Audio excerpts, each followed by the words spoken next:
But before we get started, I like to talk about why we're here. Can I do that for a little bit? All right. So, how many of you have read this book or even heard of the book by Wallace Waddle? Good, good, good. Good, good, good, good. Bad, bad, bad, bad, bad, bad, bad, bad, bad, bad, bad, bad, bad. Okay, Wallace Waddle. Easy book to read, find it. It was printed in 1905. He wrote this before Think and Grow Rich by Napoleon Hill. Raise your hand if you ever heard of that book. Good. So I think Napoleon Hill read this book and was inspired by it. And it's a very simple book. You can read it in like 2 hours, even if you're reading it upside down. It's very easy to read, and it's a simple message. And basically he says, you want to get rich? The formula is very simple. As long as you are providing something that is more valuable than what your customer pays you, you will get rich. As long as you are providing something that is more valuable than your patient pays you, you will get rich. Now you can think about that. I'm the kind of person where I'm like stayed up all night one night thinking about that. Well, what about this? What about this? What about this? What about this? And no matter how you do it, he's right. If you provide something that is more valuable than what your customer pays you, you will get rich. That is the basis of having a job. If your employee provides something that is more valuable than you pay them, they will get rich. Good morning. How are you? I like your color ensemble, your white hat and your blue shirt. You look like you're ready to go fishing, and I'm ready to go fishing, so. There you go, all right. So look at that. If your employee provides less than what you pay him, what's going to happen? No? You got to realize, there's a standard in America where there's a lot of jobs where you don't work your ass off. You just take it easy. Slow down, dude. What are you working so hard for? Anybody ever have a union job? I did, pouring concrete. Dude, what are you working so hard for? Because I'm getting paid for it. Slow down, man. You're making us all look bad. If your employee provides less than you pay him, what's going to happen? You're going to go out of business. And will they have a job? So will their income go up or down? They might be playing video games and getting paid for it, but they won't be getting paid as if they were working. And will they be as happy? No. What's the best way to happiness at work? Being productive. I'm telling you. So if you're a good employer and you recognize that your employee is providing more than you're paying them, what would you do? Give them a raise because you're going to give them more responsibility. If you're a good employer and you recognize that one of your employees is all of a sudden doing more than you're paying her to do, and she's carrying her weight and then some, I'd be really smart to promote that person. Right? Well, okay, sorry. Making Jerry nervous. Everybody's going, who is that girl? I'm going to offer her a job. Do you get it? So the key is you got to be a good employer. You got to recognize your employees who actually produce for you. And when you do, you better take care of them. And they'll make more money. And they'll advance their way up. And they'll get rich. And that's the same for you. If you're selling stem cells, let's say not for $5,000, let's say you're selling them for $10,000. Is that more valuable than what the patient's going to get? Or is what the patient's going to get more valuable than the $10,000? So let's look at that. Let's look at the free market. That's what this guy says, though. And I'm telling you, when you look at something like stem cells or regenerative medicine, we are providing way more than what they're paying us. Because what happens if they don't get the regenerative medicine?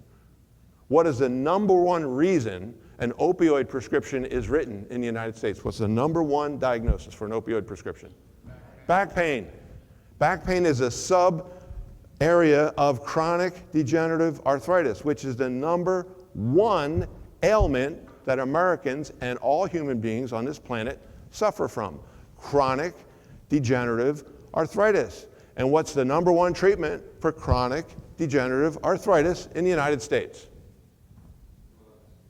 What kind of drugs? No. Opioids. Opioids. You don't believe me? Just look at it.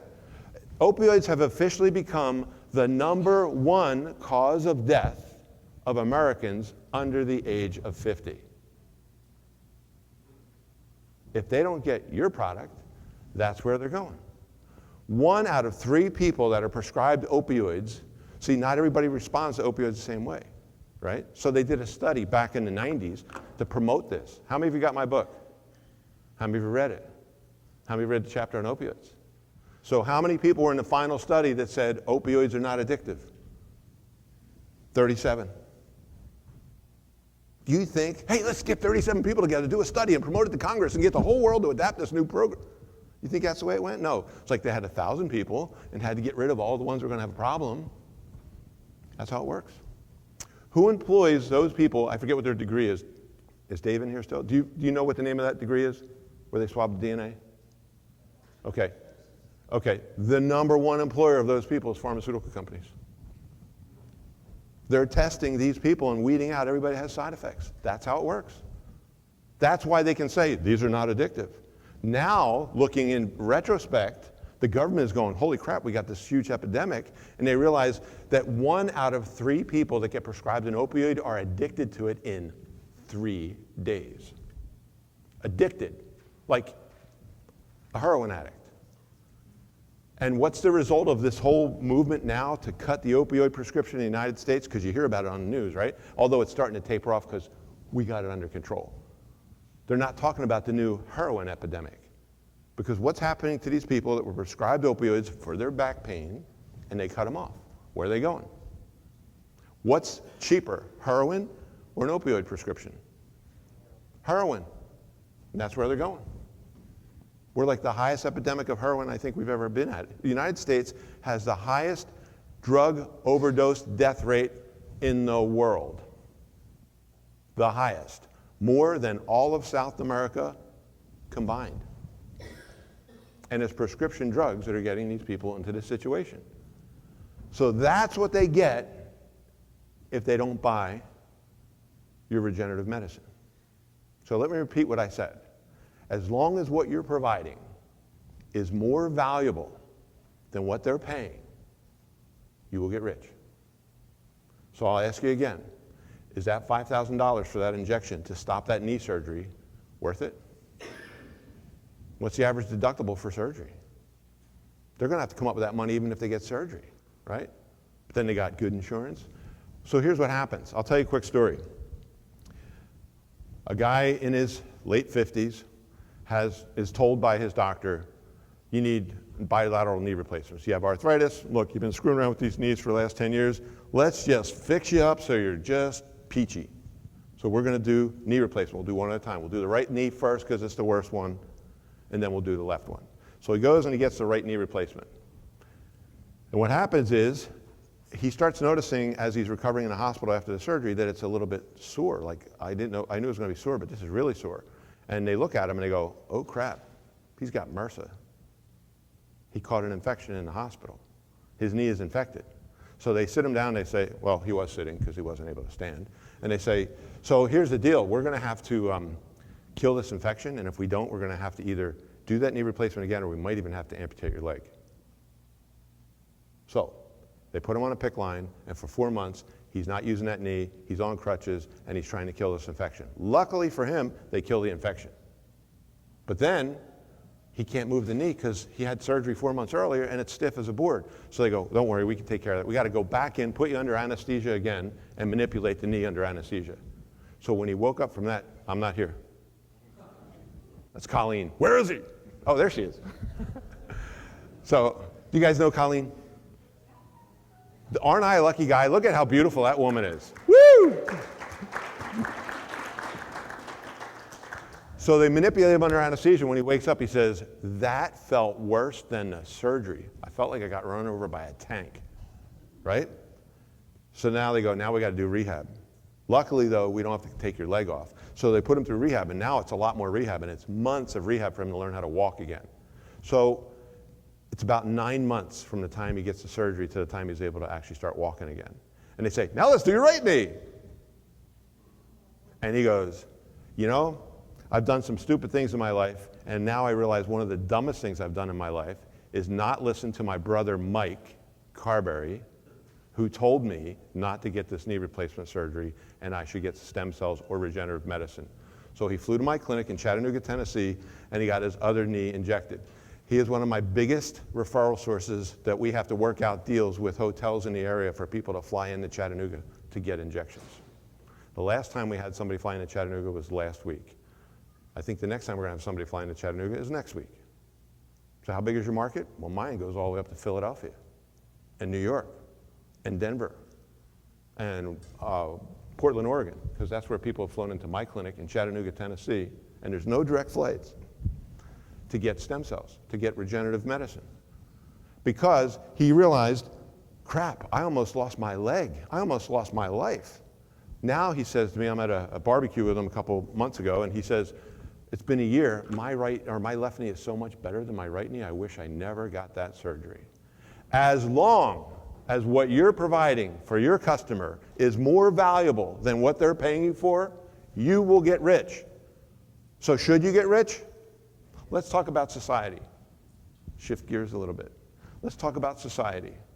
We live in a capitalist society. What does that mean? It's not socialist. And right now, socialism is becoming like a cool thing to hear about in college. I'm telling you, socialism sucks. You don't believe me? Talk to somebody who came from a socialist country. It sucks. Redistribute wealth. What works the best is when people go, hey, I can make whatever I can make if I just put a plan together and start working hard. What you have is a lot of people start working hard. That's what all of you are doing. And you start working hard. What does that do to the economy? It builds it up. What does that do to society? When you start taking money away from people who work hard, what do? They work less. What's that do to the economy? What does that do to society? So, you're in a capitalistic society, right? And you are going to start bringing more income into your office. You're not doing it by yourself. You have help from people. And your job is to create an environment for those people to meet their goals. Your employees deserve to meet their goals. Their professional goals, their personal goals, their financial goals. You have to create that environment. If you start to sell these stem cells, this regenerative medicine tissue, you're going to help people avoid a tragedy in their life, but you're also going to provide a pathway for your employees to get rich. That's the way it works. That's why I talked about Wallace Waddle. That's the way it works. Your job is to create an environment where your employees go, man, Jerry and Kelly, they're awesome. I will walk through fire for them because they're doing something really good for humanity. Now you got to walk through fire. Right? That's the way it works. And if they're smart, they'll promote that girl up as she walks through fire because she's really good at it. That's the way it works. That's the way a job works. That's the way the economy works. That's the way society works. You want a better society? It starts with us. Why do we got to do this? First of all, you have to have some skill with people. How many of you ever heard of this book? This book takes you about an hour and a half to read if you fall asleep in the middle of it. This is the kind of books I like, the ones you can polish off like on lunch break. I'm telling you, this book is packed with gems. You should get this book. If you say, I can't afford both books, this one's like $6 and the other one's $8, buy this one. Because this one teaches you how to get along with people. And it's so basic. It is so basic, you might be tempted to go, I don't need to read this book. And I'm telling you, you know what? I'm reading this book every day for the next 30 days. It is so basic, it's stuff I knew, and I go, but I don't always do it. This is extremely important. How you interact with people at work, how you interact with patients and customers, how you interact with the gas station attendant in Portland, because it's one of the 2 states where you can't pump your own gas. Did you know that? Anybody know what the other state is? Kevin? Jersey. That's right. Jersey and Oregon. The only place in Oregon you can pump your own gas is if you go on an Indian reservation, because that's considered technically another country. That's pretty cool. So I go there to get my gas. And I get out, I'm like, I know how to do this. I used to live in Georgia. So get that book. Let's talk about the viewpoint. Why do I want you guys all to get rich? And I'm not just talking about the owners, I'm talking about the employees too. Why? In a capitalistic society, how do you change something?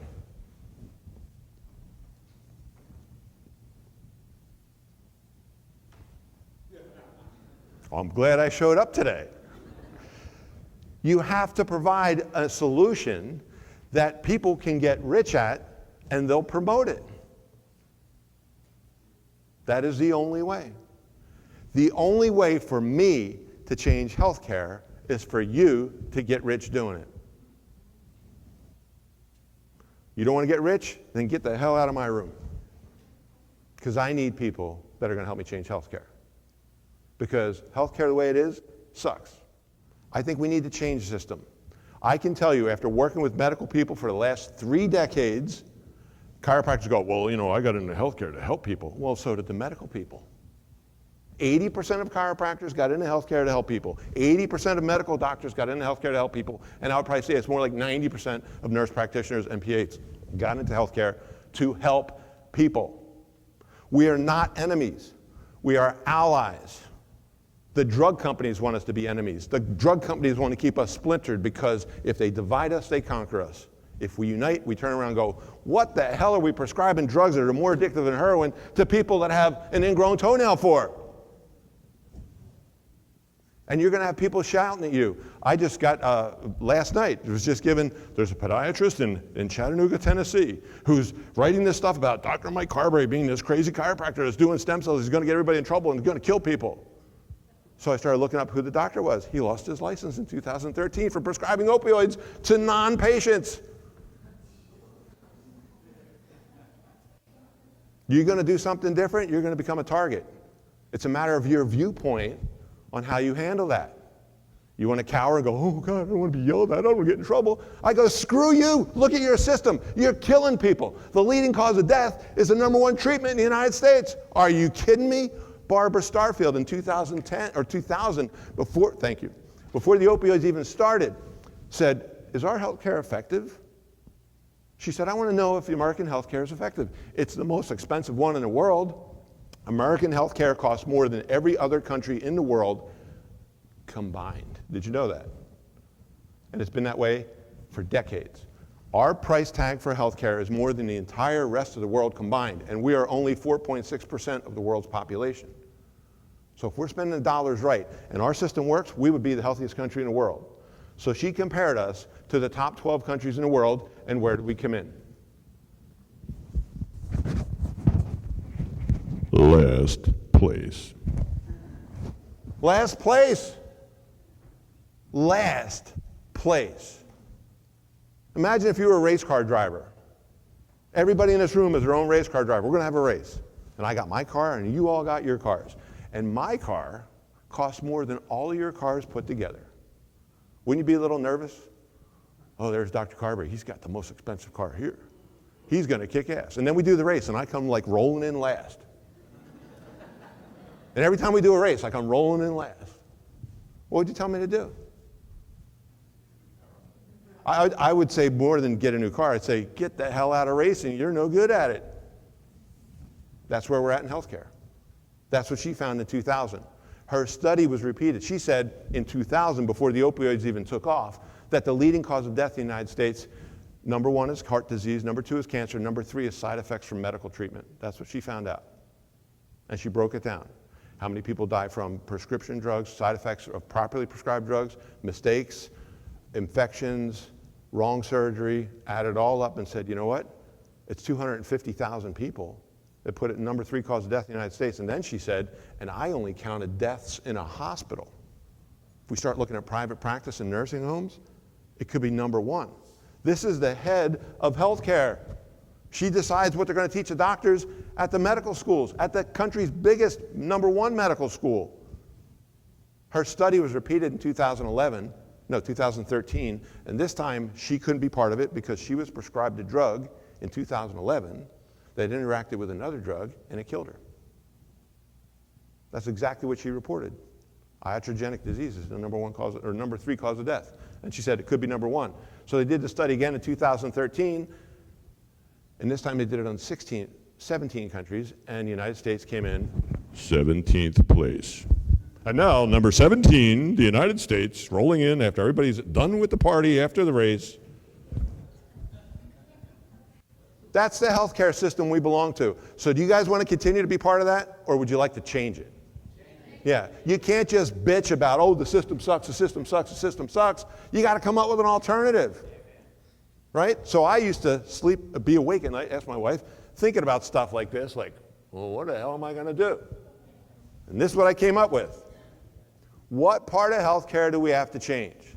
So I came up with this thing called a disease timeline. How many of you ever saw this before? Oh, good. This is for the rest of you then, and for you guys. So the way we look at disease in this country is like this. This is the day the disease starts, and this is the day it ends. What usually happens on that day? Huh? Cured. Who said that?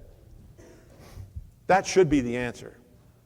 He's the fourth person in the last 3 decades that answered that way. And I've asked that question about 25,000 people. Cured. But what do you all say? Not good, going to die, that's the end, all over, right? That's what we've actually grown to believe. That's our viewpoint. So, do you know you have the disease the day it starts? No. What do you have to experience to know you got a disease? Symptoms. Raise your hand if you think that first symptom of that disease is going to occur in the first half of the disease. Raise your hand if you think it's going to occur in the second half. Raise your hand if you refuse to raise your hand. And then anybody who didn't raise your hand, if you're sitting next to somebody who didn't raise their hand, grab their hand right now. Go ahead, do it, do it, do it. I'm going to not stop until I get every damn hand in this room in the air. So grab their hand. Everybody, right now, grab the hand of the person next to you. Grab the hand, everybody, and I'm going to single you out if you don't do it, and raise their hand. Thank you, thank you, thank you. Raise your hand. Thank you. Raise your hand. Thank you. All right. So what do you think the public thinks? When you ask the public, what do they say? First half, second half? Well, they used to, and about 5 years ago, they started saying second half. What happened 5 years ago? Or maybe even 10 years ago. The best thing that ever happened in healthcare. Deductibles and co-payments went up. You're going, what? No, that killed my business. No, it didn't. Now that patient's looking at a $5,000 deductible to go into the hospital to get surgery, plus the co-payment, and when are they going to find out how much that is? 12 weeks after surgery. What's the number one cause of personal bankruptcy in the United States? Unpaid medical bills. So you don't pull that bull crap. You sit down with them right before they start and say, before you get this procedure, it's going to be $5,000. And they go, I'm telling you, I've sat in my office and watched this happen. Well, that's cheaper than my copayment for the surgery. Who do I make it out to? One time I went in and I sat down, I was just doing a spot check with the case manager. I'm just sitting there and this woman sits down and goes, now before we get started, how much are your stem cells? And I'm looking at the case manager and he's looking at me like, what do I say? I'm like, he goes, well, typically they're $5,000 for the first injection. I'm not paying that. My sister got stem cells. She paid $4,800. I'm not paying a penny over $4,800. There's no way. And he goes, oh, well, how many areas do you have as a complaint? Well, my knees. Oh, well, the second one is half price if you buy the first one and the second one today. So it'd be $7,500 for both of them. That's cheaper than my sister got. Can you do my shoulder too? I'm not kidding you. She bought 3 stem cells, 3 injections. Right? So it's all, I mean, it's your viewpoint. You look at this and you go, it's cheaper for them to get this. That's why the best thing ever happened to us is to have the deductibles go up, because people got skin in the game and they're starting to go online and research stuff. And they're realizing, you know what? Symptoms are the last thing to show up. I'll prove it to you. What's the leading cause of death in the United States, officially? Heart disease. 700,000 Americans die of heart disease every year. Did you know that? About 350,000 of those people all had the same first symptom. What was it? The heart attack that killed them. That means half of the leading cause of death, the first symptom showed up right there. That's following the standard of care. That's stupid. What's the second leading cause of death in the United States? Cancer. Raise your hand if you knew somebody had cancer. You know I'm going to come around and get you to raise your hand. Look around the room. So, you're all qualified to answer this question. Can you have tumors and not have a symptom? For how long? Years. So there's the 2 leading causes of death with symptoms showing up at the very end of the disease. My father was diagnosed with cancer 3 months before he died. And when we asked the doctor, how long do you think he had it? Well, he's got a half-eaten vertebrae, a missing rib, a missing carpal bone. We'd say probably about 10 years. He was dead in 3 months. Non-Hodgkin's lymphoma. Your dad must be a tough guy. He didn't even feel any of this stuff. Yeah, he was tough. He was a submariner in World War II, and that was his demise because he didn't get the symptom. So why the hell are we basing our health care on symptoms? And it is. What's the leading prescription in the United States, and what's it for? Pain. We got to stop this insanity. We got to start going, hey, let's measure function. If you go over with Dr. Dave and Dr. Scott today, you're going to learn how to measure function in a physical medicine problem, upper cross and lower cross syndrome. That system of writing orders for rehab was invented by a medical doctor who did research of another medical doctor. This stuff is out there, you just don't hear about it because it doesn't sell drugs. So, you need to end this insanity. We need to get people to realize, hey, just because the symptom's gone doesn't mean you're fixed. When you give them that stem cell, if they go, great, I feel great, like from the moment the needle left my leg, I felt so wonderful. That didn't fix them. You still got to fix them. Chiropractic, rehab, bracing, all that stuff's going to fix them. You got to fix them. Well, how long does this last? Well, if you put the tires on the front end that's still out of alignment, probably not so long. We should really do some alignment work. Don't you agree?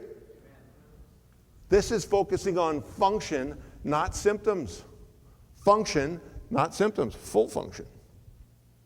Do you get it? And if you guys go out and you start providing a service or a product that is more valuable to your patients than what they're paying you, you will get rich, and that is an essential ingredient for us to change healthcare. And not just the owners, the employees too.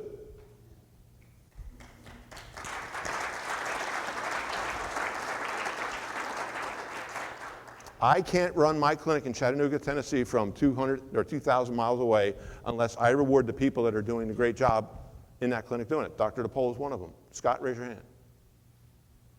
And they get rewarded for it. It would be wrong of me not to do that. That's the only way you take over healthcare. So when you start bringing in all this money from stem cells, don't run out and buy a new house and a new car and all this stuff. Start thinking about investing in your practice and your team. The reason we do 50 trainings a year is so you guys can be black belts on how to fix people. Do you understand that? And we realize if you don't get the money coming in from something fast, you're going to go upside down. Your margins are not going to be where they're supposed to be. You need a big margin to pay for the expansion of your business. And regenerative medicine will provide you on how to do that, which is why we're going to teach you today how we do it and how I've made lots and lots of money doing it. And there's nothing wrong with making money. If you make money and you start taking care of people around you, you will improve your society and everybody around you. And that's what I believe you people will do, because I'm looking at a room full of good people, not a room full of greedy people. Don't buy into the hype you're going to see in the news about business people being evil and mean and anything to take over healthcare or anything to take over any type of industry. That's bullshit. Most business people, small entrepreneurs, which is us, is the largest employer in the United States. And it is your duty to provide an environment for your employees and your patients to thrive and improve their personal, their professional, and their financial standings. And you get that stem cell into that person's knee or hip or back and you change their life, those three things will start to improve. And you need to be asking them about it. Do you understand that? How many of you have never done an injection of stem cells in your life, in your clinic? Raise your hands. I was scared when I was in your shoes. So was my nurse practitioner. She'd never done it. And I said, okay, look, the first person might grow horns. We don't know what's going to happen. They might get a tail. They might drop over dead. So the first person that you're going to inject is me. And that's what she did. And the second person she injected was my wife.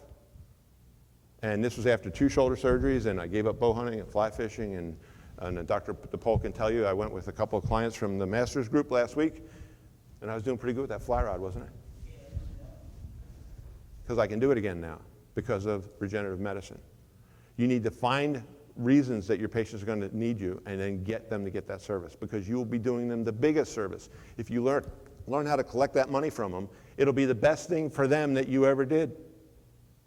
And eventually they will go, thank God I went to this place, because what I got was way more valuable than the money I spent to get it. You guys get it? The greatest barrier to success is your fear of failure. I love that picture. Go, buddy, go, go, go. Don't let anybody knock you off your horse. Don't let anybody scare you. Don't let anybody say, oh, these nurse practitioners. Nurse practitioners, I'm going, man, I'd love to get that podiatrist and drag him in my office and say, see that nurse practitioner right there? Her license is bigger than yours, dude. How dare he say, these nurse practitioners? Like they said, but see, I'm used to it because these chiropractors. We grew up in that environment. I don't care about being labeled like that. I'm changing healthcare. And someday, when there's sanity in healthcare, I'll be glad to say I was one of the people that did that. And so will you. Thank you.